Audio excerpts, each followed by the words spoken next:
Hello viewers, welcome to money Manthan TV. ఈరోజు మనతో CA హనుమాన్లు గారు ఉన్నారు. Good morning sir. Good morning.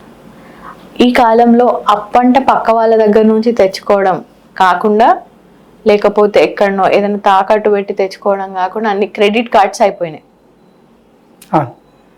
అది ఎట్లా అంటే మీరు అన్నాడు, మీరు పదే పదే చెప్తున్నట్టుగానే ఈజీ మనీ ఎక్కువైపోయింది. దాంట్లో ఈజీ మనీలో పడి జనాలకి అప్పు ఎక్కువైపోతుంది, కానీ కట్టలేని స్థితిలో వాళ్ళు ఉంటారు. అంటే ఏ ప్రకారం చేస్తే వాళ్ళ అప్పులు తగ్గుతాయి, వాళ్ళకి కొంచెం మనశ్శాంతిగా ఉంటుంది డబ్బు విషయంలో, అంటే అట్లా ఎట్లా ప్లాన్ చేసుకోవాలి దాన్ని?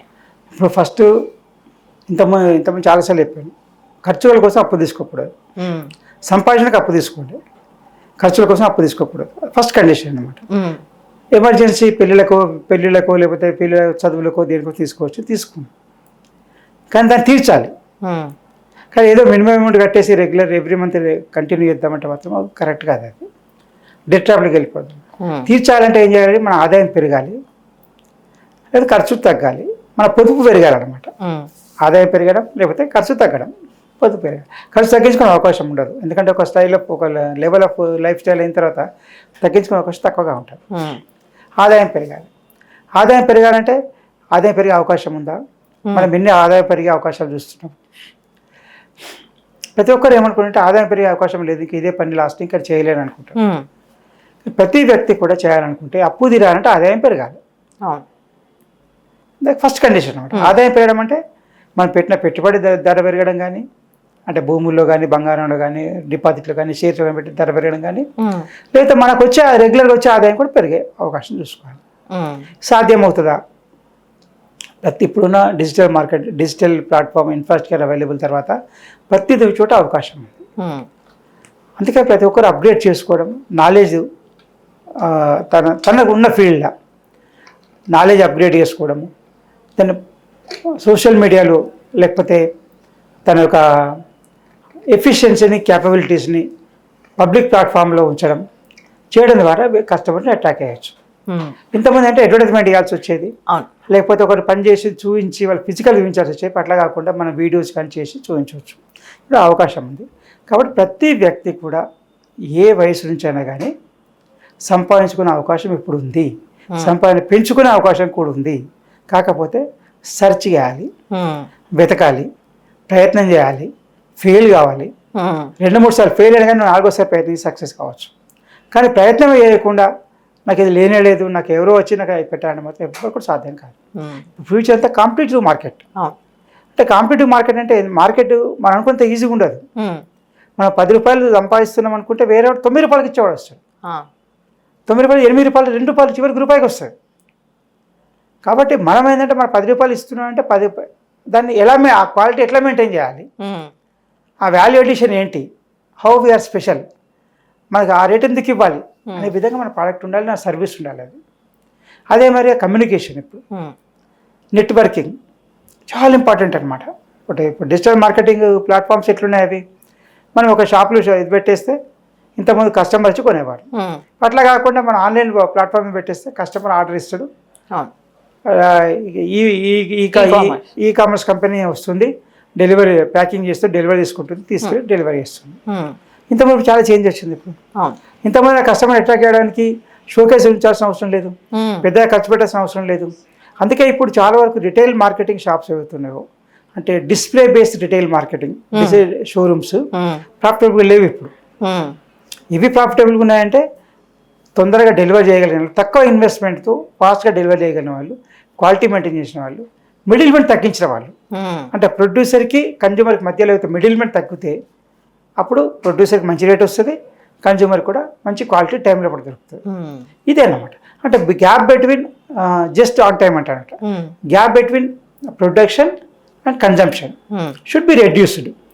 టైం గ్యాప్ కావచ్చు, యూసేజ్ స్టోరేజ్ కావచ్చు, ఏది కూడా గ్యాప్ తగ్గాలి. ఎంత తగ్గితే అంత మంచిగా మనకు ఇద్దరికి బెనిఫిట్ అవుతుంది.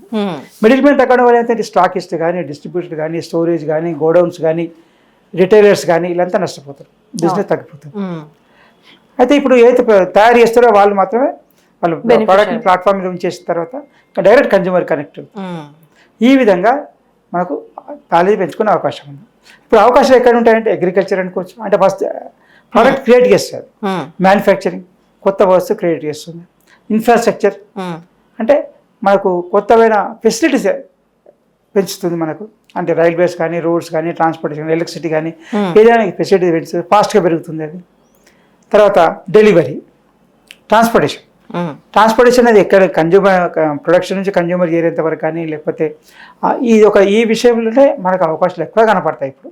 తర్వాత ఇంకోటి innovation, new thinking of new opportunities, identifying new areas, identifying new consumers and motivating to reach the consumers. ఇప్పుడు ఇంతకుముందు మనం కొన్ని ఎలక్ట్రానిక్స్ చూస్తున్నాం, మనకు మెకానికల్, అగ్రికల్చర్లో ఇంతకుముందు పెస్టిసైడ్ ఫర్టిలైజర్ వేయాలనుకుంటే చేతి వేసేవారు, ఇప్పుడు డ్రోన్స్ వచ్చినాయి. కటింగ్ కూడా హార్వెస్టింగ్ ఇంతకుముందు మనుషులు వేసేవాళ్ళు, మెషిన్స్ వచ్చినాయి. ఇవన్నీ ఇట్లా డెవలప్మెంట్ ఇంప్రూవ్మెంట్ అవుతుంది. కాబట్టి మనం దాంట్లో అప్గ్రేడ్ అవుతూ ఉండాలి, దాన్ని బెటర్ యూజ్ చేసేటట్టు. వేస్ట్ వెల్త్, ఇంకో ఆపర్చునిటీ వేస్ట్ వెల్త్. ప్రతి చోట మనకు వేస్ట్ కనబడుతుంది, ఆ వేస్ట్ని వెల్త్లోకి ఎలా కన్వర్ట్ చేయగలుగుతాం అంటే రీసైక్లింగ్ కానీ, లేకపోతే దాన్ని రీమోడలింగ్ చేయడం కానీ, రీయూజ్ చేయడం కానీ చేయడం వల్ల మనకు దాన్ని వెళ్తే చేయగలుగుతాం. ఈ 5 వేట్లోనే మనకు ఆపర్చునిటీస్ ఉన్నాయి. అంటే మనకు ఇన్కమ్ ఎక్కువగా వచ్చే అవకాశం ఉన్న ఏరియాస్ అన్నమాట. Agriculture, manufacturing, infrastructure, transportation, waste wealth, ఈ సెక్షన్లో ఎక్కువ ఆపర్చునిటీస్ ఉంటాయి మనకు. దాంట్లోనే ఎక్కువగా మార్జిన్ వచ్చే అవకాశం ఉంటుంది. ఇంకోటి ఏంటంటే మనకు మిడిల్మెంట్ తగ్గినప్పుడు వాళ్ళకి ఇచ్చే కమిషన్ కానీ, పర్సంటేజ్ కానీ, వేస్టేజ్ కానీ, రెంట్స్ కానీ తగ్గడం వల్ల కూడా మనకు ప్రొడ్యూసర్కి మంచి రేట్ వస్తుంది, కన్జ్యూమర్కి మంచి క్వాలిటీ వస్తుంది, తొందరగా వస్తుంది. ఇవి అడ్వాంటేజెస్ ఉన్నాయి. వీటిల్లో అవకాశం వెతుక్కోవాలి. ఇప్పుడు చాలామంది ఉంటారు, కొందరు తయారు చేస్తుంటారు, వాళ్ళు తయారు చేయడం తెలుసు, ఇంకేం తెలియదు వాళ్ళకి. అక్కడ ఉన్న వాళ్ళు ఎవరైనా చేసి ఏం చేయాలంటే, బాబు నువ్వు తయారు చేస్తున్నావు కదా, నీ ప్రోడక్ట్ నేను మార్కెట్ చేస్తాను, మార్కెట్ ద్వారా అమ్మిస్తాను, నాకు ఎంత పర్సంటేజ్ ఇవ్వు, డబ్బులు నీకు వచ్చిన తర్వాత నీకు అని ప్రయత్నం అక్కడ ఉన్న లోకల్ యూత్ ఎవరు ఎందుకు చేయలేరు? హెల్ప్ సపోర్ట్ చేయడం అంతే, పర్సంటేజ్ తీసుకోండి. ఇన్వెస్ట్మెంట్ లేదు కదా అక్కడ, వాళ్ళకి చేయలేరు, మీరు చేయండి వాళ్ళకి. లేకపోతే మార్కెట్ మీకు ఇక్కడ స్టడీ చేసి మీ ప్రోడక్ట్కి ఇక్కడ మార్కెట్ ఉంది, మీ ఇక్కడ అమ్ముతున్నారు, ఇంతకంటే వేరే చోట మార్కెట్ ఉంది, వాళ్ళకి ప్రజెంట్ చేద్దాం, మిమ్మల్ని ఇంట్రొడ్యూస్ చేద్దాం అని ప్రతి యూత్ కూడా చేయొచ్చు. ఇప్పుడు చిన్నపిల్లలు ప్రతిదీ ఇప్పుడు ఈ అవకాశాలు చెప్తున్నాను నేను, వాళ్ళని మా కొత్త మార్కెట్ ప్రైసెస్కి ఇంట్రడ్యూస్ చేయొచ్చు, మంచి ధర తీసుకోవచ్చు, ఇన్వెస్ట్మెంట్ లేకుండా పర్సంటేజ్ తీసుకోవచ్చు. ఈ అవకాశాలకి